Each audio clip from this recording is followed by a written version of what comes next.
Hi, my name is Cicely and I'm a level 1 student nurse. Is it okay if I shadow you? Yes. Is it okay if I follow you during SBAR report? Sure. I have Mr. Ronald Jarvis. He's 67 years old. He's a full code. He has no allergies. He's in room 622. His doctor is Dr. Phillips. His primary diagnosis is stage 2 diabetic ulcer on his right heel. His secondary diagnosis is diabetes type 1, which he's had for 20 years. He was at the doctor's office complaining of sugar levels over 300. His pain level is a 1. He's alert and oriented times 3. He wears glasses. He has activity as tolerated. His speech is clear. Oral is clear. He's in room air, no cough. Lungs are clear. He has no problems voiding. His bowel sound normal. He's alert and oriented times 3. The last set of vitals were 128/70 for his blood pressure, 96% for his oxygen level, which he is at room air, 76 heart rate, 98.4 temperature. His last AccuCheck was at 2030 and it had a reading of 242. His labs are within normal limits. And right now he is due for 2 of his insulins, the Lantus and the regular insulin. Regular insulin is with sliding scale, which I'll explain when we are giving that insulin. Okay, do you mind if I ask you a couple of questions? Sure. Why specifically is this client receiving this medication? Mr. Jarvis is receiving this medication because he's a type 1 diabetic and his body is no longer able to produce any insulin. What action does the medication have on the body?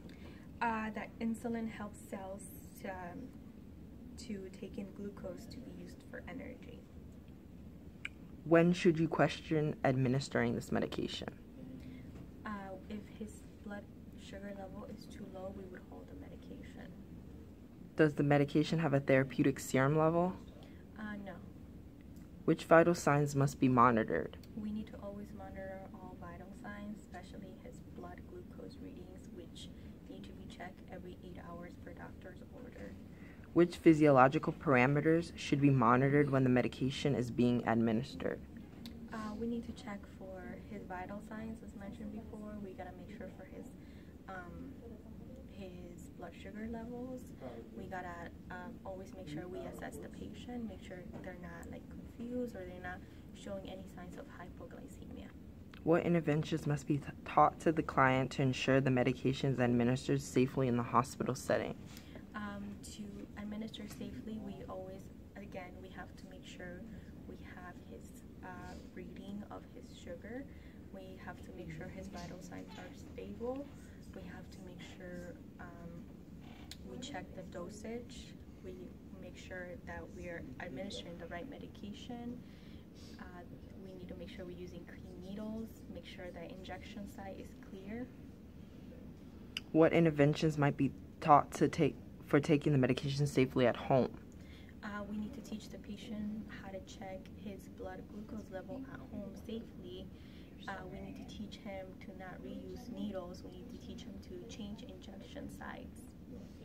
What are the side effects and potential adverse reactions? Some of the side effects would be for the patient to go in a hypoglycemic state. He would be showing signs of sweating, confusion, and the worst one would be the anaphylactic shock. How will you know the medication's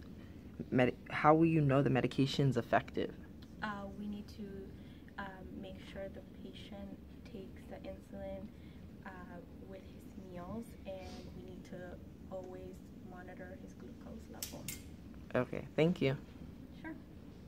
Now we're gonna go in the room. Come in. Wash my hands. Hi, Mr. Jarvis. My name is Sophia. I'm gonna be your nurse for today. I'm here because you are due for 2 of your insulins that are due for bedtime. I have Cicely with me. She's a nursing student. Is it okay if she is with me throughout the process? Yes, that's fine. Okay. I'm gonna go ahead and go to my Pixis. I'm gonna log in, pull up my MAR. Mr. Jarvis, can you tell me your first name, last name, and age, please? Ronald Jarvis, 67 years old. Okay, I'm gonna go ahead. I'm scanning, make sure the patient comes up in my MAR. Mr. Jarvis, do you have any allergies?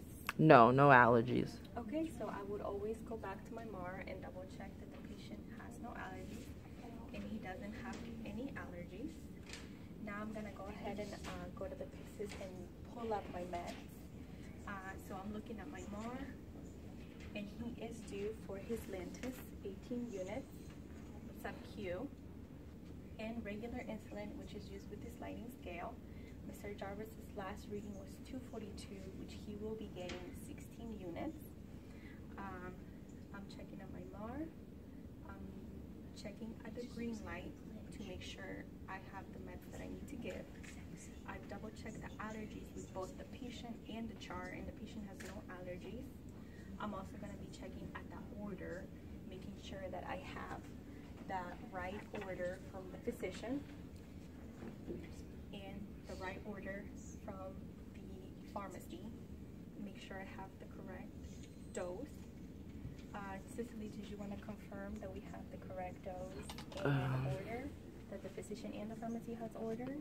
Yes, I confirm. It's correct. Okay, so I double checked with the student nurse. I'm going to verify I have the right time that I'm going to be giving the patient the medication to the patient. I'm going to make sure it is an appropriate time, and I double check with Mr. Jarvis that he had a full meal. Okay, so now I'm going to go ahead and scan the medication. It should pull up in my MAR. I'm double checking Lantus, 18 units. I'm going to look at the bottle to make sure it's clear, there's no cracks, make sure the expiration date. And now I'm going to scan his regular insulin, and I have the correct everything, and I'm going to do the same thing, check at the bottle, check the expiration date. There's no cracks. Okay, so now that I've made sure that I have the correct medication, I'm going to go ahead and prepare my medication. I'm going to go ahead and wash my hands again.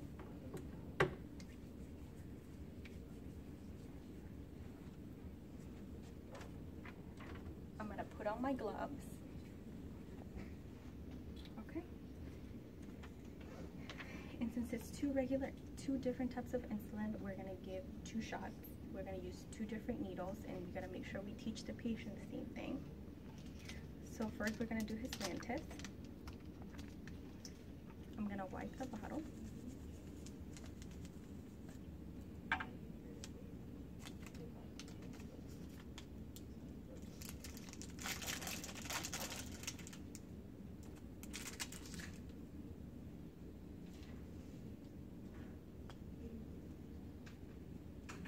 And I'm going to pull 18 units of air.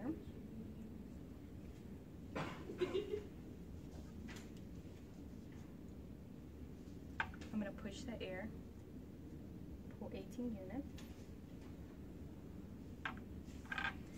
recap with one hand.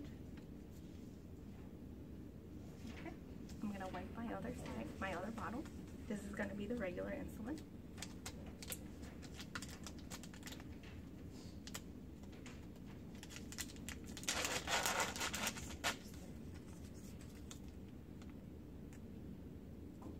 And he will be getting 16 units again because his sugar was 242, and according to sliding scale he will get 16 units because he's at 242. I'm going to push the air, pull 16 units,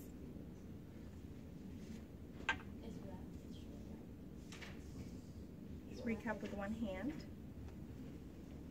Now that my medication is ready, I'm ready to go and talk to Mr. Jarvis where he would want his insulin. Mr. Jarvis, I have your 2 insulins ready. Where would you want your insulins, or where was the last time you had them? The last time I had it was on the upper left abdomen. Okay, so is it okay if we do one on the one at the bottom and one at the top. Is that okay? Okay. Okay. So I will take my alcohol wipe and wipe my two sides. At the same time, I'm making sure his skin looks clear. There is no tenderness or redness. I would make sure I wipe really good while that's drying.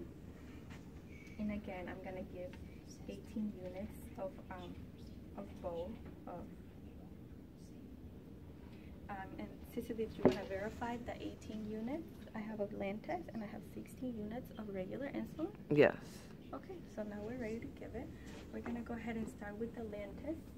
I have my gloves, my hands are washed, and I'm gonna go ahead and cap. I'm gonna go ahead and squeeze, and push. Make sure I hold it. Make sure all medication is there. Pull it out, and throw it in my needle box always. And now again, we have now the regular insulin. We have the 16 units. We're gonna do it on the upper part. And uncap, close, squeeze, and push all of it. Hold it for 5. Okay. Throw it away in the needle box. Mr. Jarvis, how are you feeling right now? I feel okay. Okay. Mr. Jarvis, I know you've asked to some teaching about the new diet that the doctor has put you on. Can I answer any questions you may have for now? I just wanted to know if I can go ahead and get a pamphlet or something to help me with my diabetic diet. Sure, I'll go ahead and bring you a pamphlet that we have here for a cardiac diet and a 2-gram sodium restricted diet, okay? Okay, thank you. I have it here, your pamphlet.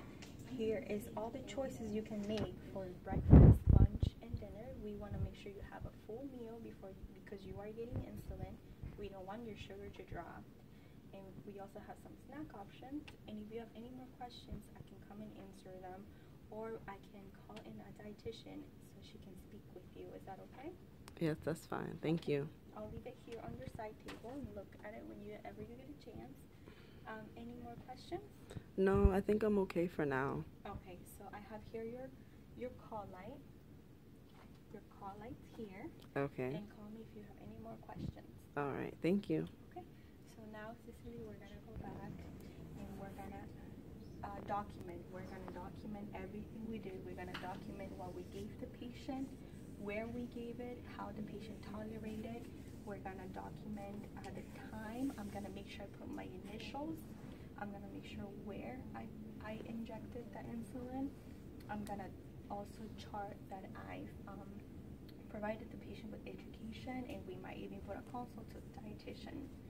I'm going to go ahead and chart it.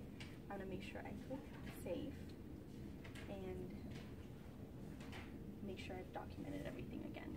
Okay. I have a couple questions for you.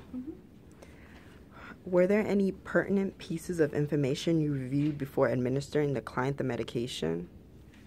Yes, I always have to make sure we assess the patient, and we have to make sure we have the last reading of his glucose level. Did this information affect your decision to administer the medication? Yes, because if the blood glucose level would have been too low, we would have to hold it because we don't want to put the patient at risk. Did this information affect how you administered the medication? Yeah, I always have to verify with the patient where he had his last injections, since he is getting 2 here at the hospital, and we also have to look up for the injection sites. Okay, thank you. Thank you.